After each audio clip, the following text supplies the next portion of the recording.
Well, hello there, my good people of Earth. Now, today I'm going to be giving you my top tips. I regularly get asked these sort of questions, and I figured I might as well just make a video going over absolutely everything, and if I could compress and condense my knowledge into one video and give you the top tips that are going to make your general vaping experience better and mean that you're going to not end up back on those cigarettes. We're going to start right at the start. Any human who buys a vape is obviously going to take that out of the packet and they're going to need to prime the coil. Now, priming the coil is just the process of saturating it with the e-juice that you're going to use before you actually put it in and fire the device.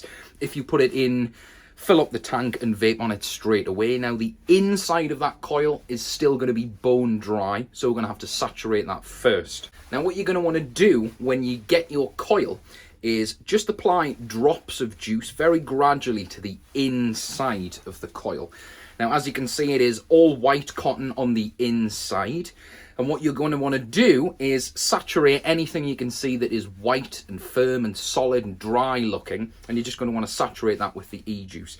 Now, the way that I tend to do it, don't worry about putting too much in, because what we're going to do is get rid of that excess before you actually vape it. Now, if you don't get rid of the excess, it's just going to spit and crackle. I'm sure everyone will have experienced an unpleasant to use vape that is crackly and spitty, and this is going to stop that from happening. Now that the coil is actually saturated, you can see that it is essentially soaked through from the inside to the outside. Now, what I tend to do is use the outside as an indicator. Now, you can see the clear white cotton on the outside.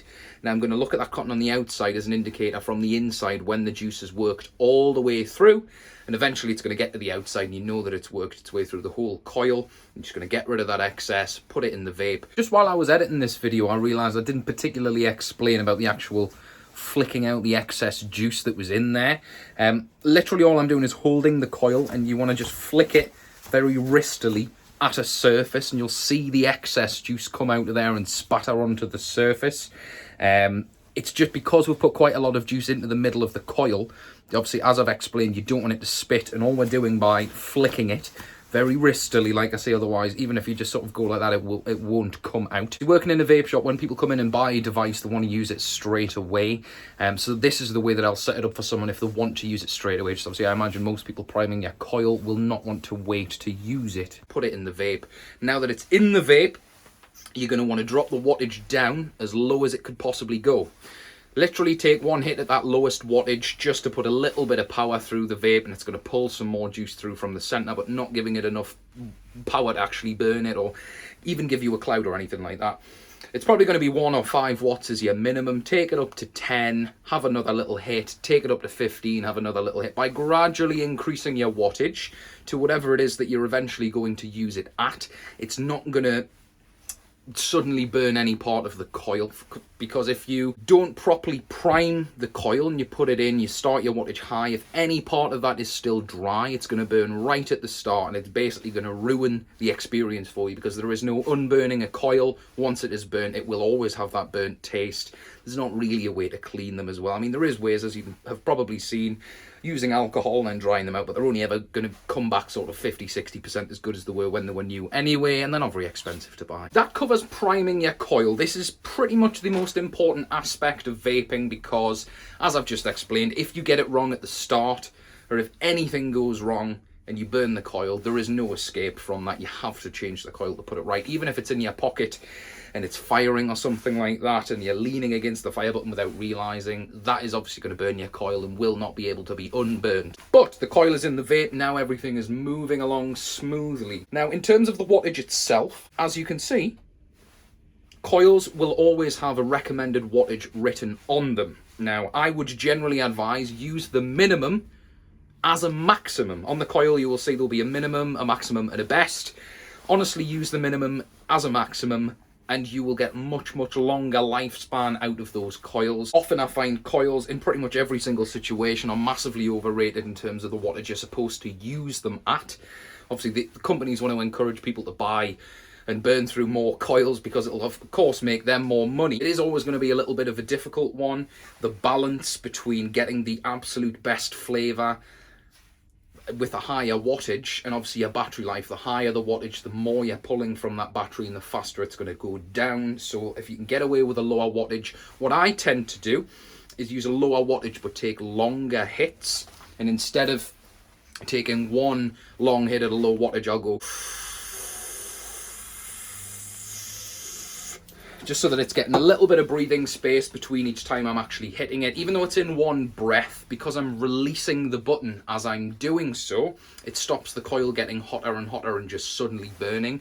Also, if your coil is on its way out and it's getting to the point where it is burning but you can't get a new one yet, that's going to stop it getting to that unpleasant sort of taste level for you. The lower the wattage that you can get away with, the better it's going to be for the battery. You're going to go through less juice, and of course it's going to make your coils last longer as well, but it is going to give you less intense flavour. This is the balance. Now onto the juice side of things. Now, choosing the correct juice can be a difficult one. Now the paradox is, the sweeter the juice, generally the better it tastes for most people, but the sweeter the juice, it's also going to burn your coil faster because it's going to caramelise on the inside of your coil, which is, as you may have experienced, your tank of juice can sort of discolour over time.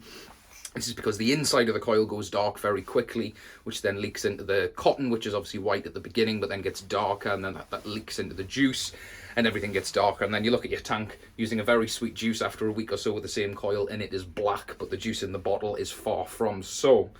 But yeah, you don't want to choose a ridiculously sweet juice. So again, it is the balance. You want to get something that's sweet enough that you like, but you also want to choose high quality flavours.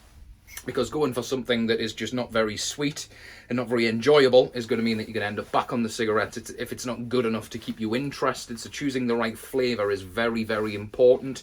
Some of my personal recommendations would be stuff like Just Juice, and Juice Head is absolutely gorgeous.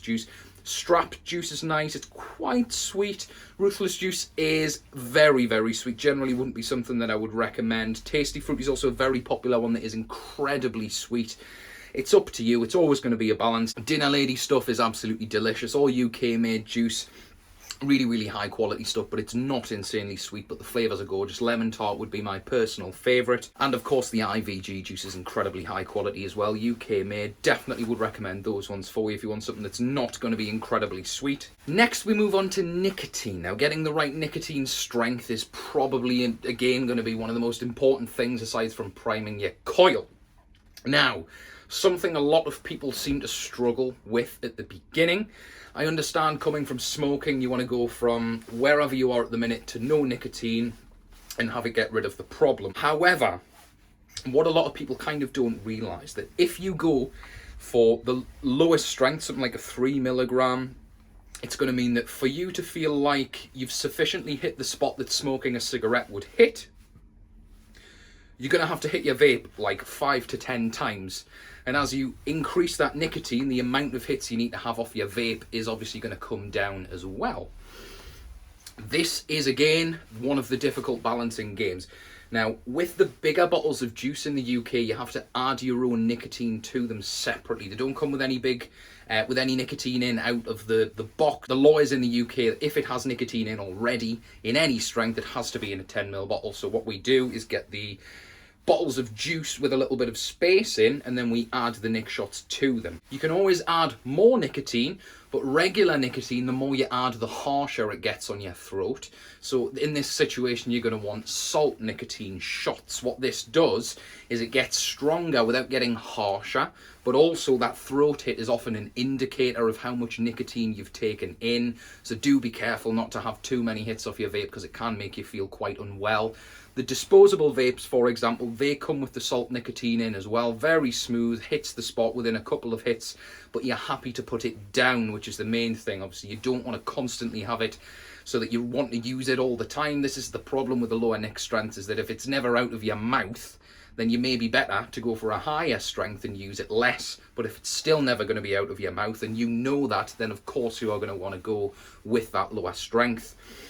And what vaping is going to allow you to do is gradually reduce down your nicotine strength until eventually you are at a 0 milligram, and then quitting is just a mental game. There's no addictive aspects to it. You've taken that out of the equation by gradually reducing down to a 0. Last of all, we're just going to be talking about one of the more basic things. Now, obviously, the word sub-ohm is thrown around a lot. A lot of people, it's a very simple term, sub-ohm meaning below 1 ohm.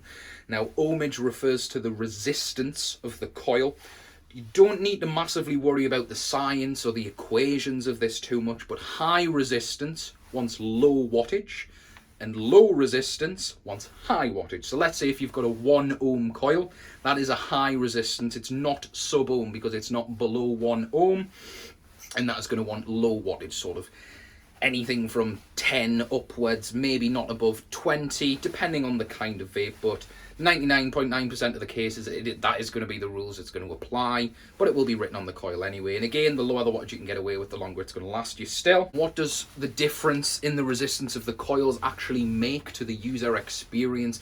The lower the resistance, generally the more airy that's going to be and the more cloud that you're going to get off it, and obviously that's going to want more wattage, more power, and vice versa. So the higher the resistance, generally these are the smaller devices, obviously smaller batteries, you use a lower wattage, you won't get as much cloud off that as well. But I hope that this video has been sufficiently entertaining and educational for everyone. I wish that I had some of these tips when I started out, because it was a lot of money, time and effort to come to some of these conclusions. Don't forget to like this video, that is very important. Subscribe to this channel. I love you all very much, and I will see you very soon.